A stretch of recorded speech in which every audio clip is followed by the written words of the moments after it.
The Mamluks, slave warriors who took power. They were bought as slaves, trained as soldiers, and ended up ruling an empire.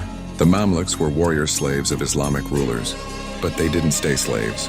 They rose through the ranks, crushed the Mongols at Ain Jalut, the first force to ever stop a Mongol invasion. Then they overthrew their masters and built their own dynasty. From chains to crowns, from weapons to kings. Like and follow. The Berserkers, Viking warriors who fought in a trance. These weren't normal warriors, these were Berserkers. Elite Viking shock troops who fought in a rage trance, eyes rolled back, foaming at the mouth, unafraid of pain or death. They wore bearer wolfskins. Some believed they were possessed by animal spirits. They'd charge without armor, take arrows, keep going. Even Viking kings feared them. Because once a berserker snapped, not even allies were safe. Ninjas, the cult of silence and shadow. They weren't flashy like samurai. They were invisible. The shinobi, or ninjas, trained in sabotage, espionage, and assassination. They used disguise, poison, even psychological tricks. One could slip into a warlord's castle, kill him in his sleep, and vanish. They lived by a code of silence, so much so that no one even knew their real names. They weren't honored like samurai. They weren't remembered like kings. Like and follow for more. The Spartan Agoge. Childhood was the test. Imagine being taken from your family at age 7 to train for war. That was the Spartan Agoge, a brutal system that turned boys into killers. No shoes, no beds, no food unless you stole it. If you cried, you were beaten. If you showed weakness, you were punished. Only the strongest made it through, the others were discarded. That's how Sparta created warriors like Leonidas. Because they didn't raise soldiers, they forged them. Like and follow for more history stories. The Janissaries, child soldiers turned empire killers. They were kidnapped as boys, forced to convert, and trained to be elite soldiers of the Ottoman Empire. They became the Janissaries, feared, loyal, ruthless. They couldn't marry, couldn't own property. Their only purpose was war.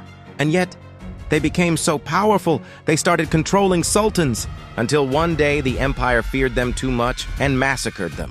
The empire made them, and the empire had to destroy them. Subscribe if you want to know more about history. The Hashashin, the original assassins before video games. There were real assassins. The Hashashin, a secret brotherhood from the 11th century, feared across the Islamic world and Europe. They'd sneak into cities disguised as monks or merchants, then strike leaders in broad daylight. One rule, kill or die trying. They trained in mountain fortresses, lived in silence, and were said to use hashish before missions. That's where the word assassin comes from. They didn't need armies, just a blade, a target, and a death wish. Subscribe if you want to more about history. The soldier who came back from the dead, twice, Staff Sergeant David Bellavia, U.S. Army. He was declared dead twice. Once from a mortar blast, once from cardiac arrest. Each time his pulse stopped. His body went cold, they zipped the bag. But each time he came back. He said he heard voices, then silence, then breath. The medics called him a ghost, but he wasn't. He was a reminder that some men don't die until they're finished. Like and subscribe for more. The soldier who took 7 bullets and kept going, he should have died. 7 bullets tore through his chest, arm, and leg. He was bleeding out alone, but instead of giving up, he wrapped his wounds, grabbed his rifle, and crawled 200 meters under fire, just to warn the others. Then he passed out, but not before saving an entire unit. Doctors said he should have died before he hit the ground.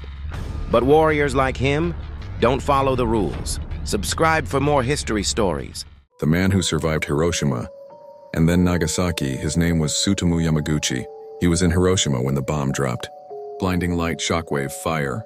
He survived, burned and bleeding. He left the city and then went to Nagasaki. Yes, he walked into the second atomic bomb and survived that too. Radiation, debris collapse. He lived to tell both stories. Out of 200,000 deaths, he walked through both hells and made it out. Subscribe for more history stories. Roman Legion versus Modern Army. Who wins? The Roman Legion was unstoppable in its time. Perfect formations, discipline. A war machine, they conquered Europe with swords and sandals.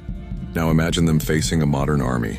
Tanks, drones, airstrikes. On a battlefield today, Romans wouldn't stand a chance. But here's the twist, take away the tech.